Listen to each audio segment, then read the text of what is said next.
going to make a delicious chicken green Thai curry.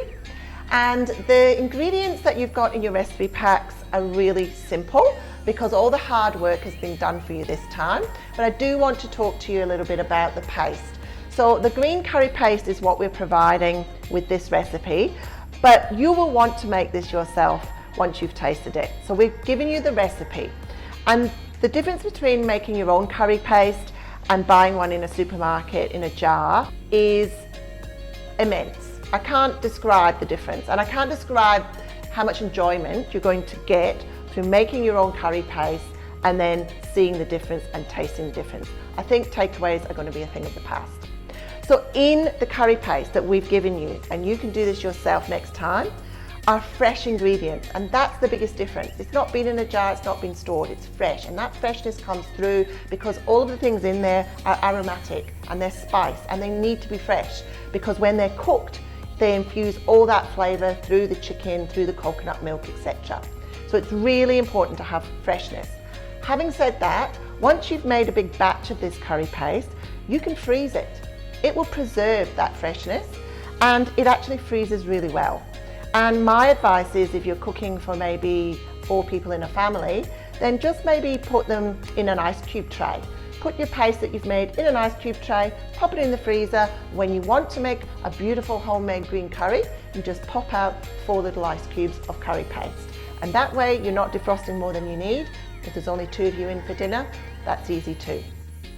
So the fresh ingredients that go into this curry paste are things like lemongrass, coriander roots, onion, garlic, of course. Then there's some real Asian ingredients that you don't find very often in the supermarkets, things like galangal. This is sort of like the same family as ginger, but it's quite a different flavour. And kaffir lime leaves. And we're actually going to be using kaffir lime leaves in the actual curry itself today. Kaffir lime leaf tree, you can plant one in the garden. These are from our garden. They just grow all year round. You'll have access to leaves. You can freeze the leaves. It's really easy. So that all goes in. There's some other sort of dried spices as well. You've got the recipe. Have a go at making this curry paste the next time you make it. Today, use the one we've provided. And really, the only other ingredients that we need are the fresh things that are going to go in with the chicken. So I've diced some chicken thigh. This goes really well with prawns as well. So definitely you can use prawns, and there's also vegetarian options, so just use more of the eggplant, etc. We've got the eggplant here, and I've just chopped this up. These are actually the long eggplants. They're Lebanese eggplants. Traditionally in a Thai curry, you would have a round eggplant, which is called a Thai eggplant. They are quite bitter, and they're not really to everyone's palate. So I'm starting you off with something a little bit more familiar. And you can substitute this long Lebanese eggplant with a normal round European eggplant if you wish. And the other things that we're putting in today are some fish sauce and some palm sugar. We're using coconut milk, and I want to explain the coconut milk to you as well. When you take the can of coconut milk, and you'll notice it is milk and not cream, the reason for that is the cream is sitting on the top. And we don't want to shake the can. We actually want the difference. We want coconut milk at the bottom, coconut cream at the top. And when we start cooking, I'm going to take the coconut cream off first, and I'm going to cook that first, and then we'll add the rest of the liquid, the milk side of it, later to the curry. So don't shake the can. This beautiful herb here is called Thai basil, and it actually is my favorite herb. Quite hard to grow yourself. You can grow it here in Australia. It is a little bit harder because it's very delicate. So it doesn't like too much sun. It likes a lot of water. It doesn't like too much shade. A bit temperamental.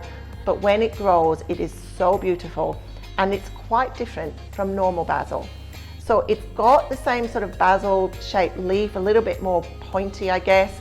But it's got an aniseed flavour, which you won't get with other basils. Of course, if you can't get this, use your normal sweet basil out of the supermarket, but in today's recipe we're going with the real deal, and that's the Thai basil. Okay, so we're going to start doing a little bit of prep. We'll do some chopping of the kaffir lime leaves because there's a certain way that we're going to chop those. We'll shave off some palm sugar, and then we're going to get cooking. So let's start with those kaffir lime leaves. So in the curry itself, we are going to use the whole leaves, but we do want to take the vein off of the leaves. So kaffir lime leaves, they grow in a double form, so 2 per leaf. And whenever it says 2 kaffir lime leaves, it actually means 2 double kaffir lime leaves, so 4 pieces. But this back vein here is quite bitter. So when that actually gets cooked, it does give off a bit of a bitter flavor. So I prefer to remove this. So I'll show you how to do that, but I also want to show you how to julienne, or really thinly slice, some kaffir lime leaf as well, which I've got here, because we're going to use a little bit of that for the garnish. So let's do both on the board now. Okay, so let's just take the veins off of these kaffir lime leaves, just fold it in half along the vein, and then just pinch it and just pull, and that will come away quite easily.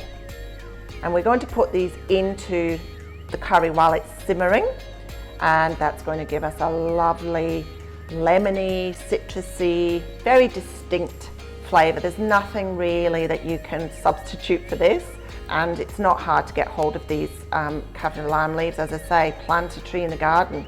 I think I bought my tree from Bunnings for $35, and it's been going for, you know, nearly 12 years. So it won't be hard to get hold of these. So we're going to need probably, these are quite small, and that's the other thing, some of the leaves are huge, like these ones. So be sensible. If it says 4, you know, it means 4 medium-sized leaves, not 4 tiny leaves. And I think that will do us for inside our actual curry. And then we're going to do a little bit of julienning, because there is a technique to getting these quite fine. So I'm going to pop these there for later, and let's show you with a leaf here. Again, take the vein off. You don't want that bitter flavour in your curry.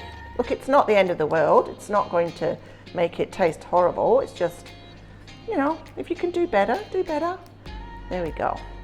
Now, if you pile them up on each other, so say we had a few like that, and roll them. And the reason, because if I said to you now chop that, you're going to be going do, and it's not going to have any density. So it's actually really hard to get a fine sort of slice. So if you roll it up into a tight little wrap, you've got a lot more density and something to push against with the knife. So now, when we take our knife through it, we can feel how thick we're actually cutting, and we're getting those tiny little shreds of kaffir lime leaf, because you don't want a big chunk of this. It's like eating a leaf, and it sort of doesn't chew very well, but it does give good flavour. So we want it really fine like that. And any bits that are bigger, like that one's a bit too big, that one will get caught in someone's teeth. We'll just pop that one to the side. So we can garnish that at the end with those little bits. So next we just need a little bit of palm sugar. With Thai curries and really any Thai food, there needs to be a balance. So we do need a little bit of sweetness to counteract and balance with the saltiness, which usually comes from fish sauce or a little bit of salt itself, and the spice. So we've got chilies, we've got fish sauce, we need a little bit of sugar. Sweet, salty, spicy, a nice even balance. And palm sugar just is the best sugar to use in Thai cooking, because it's got that sort of nutty caramelized flavor. And we're just going to shave off some of this to pop into the curry. So we're taking our palm sugar from our packs, and we're just going to shave a little bit off. And again, this is your personal palate. We've given you the ingredients and the amounts in the recipes, but if you're only making this for 2 people, not 4 people, you might just need to adjust the amount of sugar, not quite by half, because you know you still want some sweetness to it, and if you divide it by half, it might not just be to the palate. So just play around with it a little bit and make sure that you get a nice balance. You don't want too much chili and not sugar, because it burns. It's like a raw kind of flavor of the raw spice. So you'll be amazed that a little bit of this special palm sugar makes such a difference to your curries. And if you've been using jars of curries up to now, there's just no comparison. There's no looking back. All right, that is all we need. We have our fish sauce measured out, and we're ready to go. Okay, so we've got everything that we need ready. So we'll grab our coconut milk and we'll start cooking. Okay, so let's start our wok or saucepan on a low to medium heat. We don't want a high heat for this because we're going to do a process called cracking the coconut milk. So add a little bit of oil to your pan. I'm using peanut oil, but you can use vegetable oil. And then, as I said before, your can of coconut milk, if you don't shake it, will have all the cream sitting on the top. So we need to skim off that beautiful thick cream to start this process. Now, cracking coconut milk, what does that mean? It means we want to heat it up and cook it until we can split the solids from the oils. So we actually want to create a coconut oil, which we're then going to use to fry our curry paste in. So you might be used to taking your curry paste and the first thing you do is to fry it. Well, this is different, and this is the authentic way to make a Thai curry. So this process might take us about 5 minutes, but it's well worth it. What's going to happen is that a lot of the moisture, the water content in this coconut milk is going to evaporate. So one thing is it's going to be a thicker, creamier curry. And the other thing is it's going to produce that oil. Now that oil is going to do two things. It's going to fry the curry paste so that we get all of those fresh spices actually cooked and releasing the aromatics. But it's also going to give us an oil in the curry that's going to transfer the color of the curry. So we're going to get a beautiful, vivid green color to our curry. So this process is going to make it taste delicious, also going to look delicious. So we're just going to keep that on a low to medium heat and keep it moving. It's important not to let it burn. You don't want it to catch or brown, but it will take a little bit of time. So be patient, it'll be worth it. Okay, so we're actually getting there now. Have a look at this. We've got little rivulets of oil coming through the milk solids. So it's got the oil separating from the solids, and that's exactly what we want. This is going to give us a really good base to fry that curry paste in. The only time that it's not going to work for you is if you buy a coconut milk that's got emulsifiers or stabilizers in it. So check the can. We're using Chef's Choice here. That's what you've got in your packs. That will always work for you. But if you're going to cook it again, you're going to need to check the can. Otherwise, it won't split and you won't get this beautiful oil, which is going to change your curries. So in with your paste now.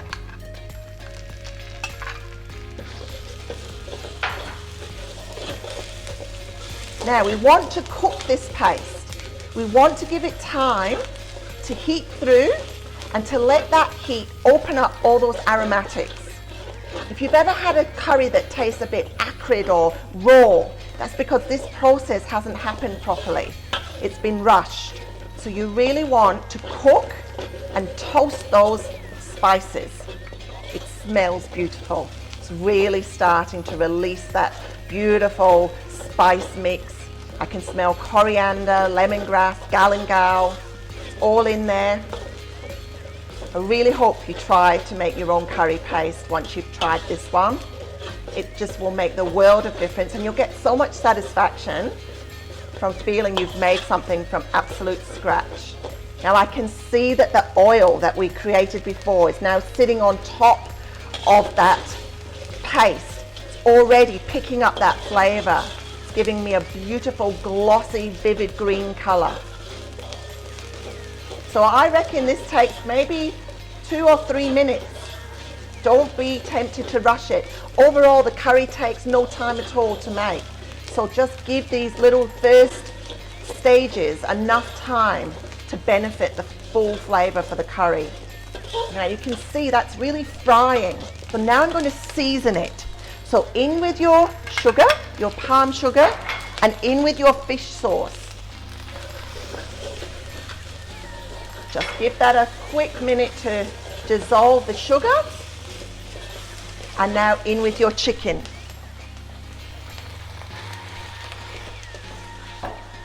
Now we really want to coat the chicken in all of that beautiful curry sauce. And at the same time, add in your eggplant and get that nicely coated too. If you're doing the vegetarian version, add your other vegetables in now and give them a good coat. If you're going to use prawns in this recipe, I want you to keep the prawns back, do everything else as I'm doing, and we're going to simmer this down and make the curry sauce thicken a little bit. And it's only at the end for the prawns that you add them. Okay, that's lovely. That's coated, starting to pick up that heat again. You can increase the heat a little bit now because you've got your meat in there. And we're going to simmer this in a minute. So we're going to add in the rest of our coconut milk. Give it a little stir. And now those kaffir lime leaves. These are the ones that we deveined, and they're going to simmer away, and they're going to just give it so much flavour. So this is going to take about 10 or 15 minutes, just on a simmer. It's going to thicken up, it's going to intensify in flavour, and then really we're just going to add our basil leaves and we'll plate up. Okay, this is cooked. The chicken has cooked through. It's been about 10-12 minutes, and look, that sauce has thickened beautifully. So let's add in our final ingredient, which is our Thai basil. That's about half a bunch I'm putting in there because I love it. And all you need to do now is turn it over no more than 30 seconds and turn the heat off. You want to keep it fresh, otherwise you'll lose that vibrancy and intensity of that aniseed flavour. If you want to add a little bit more sugar, or you need a little bit more fish sauce at this stage, then this is the time to do it. This looks absolutely delicious. It's so easy to make. Let's plate it up. Okay, look at this curry. I'm excited. This looks delicious. The green colour, the freshness, the smells. All right, a bit of jasmine steamed rice with this. Your family is gonna love you. And all we need is a little bit of garnish. So those little kaffir lime leaves that we delicately sliced before. A little bit of chili for the chili lovers, and just a little Thai basil to finish it off. There we are.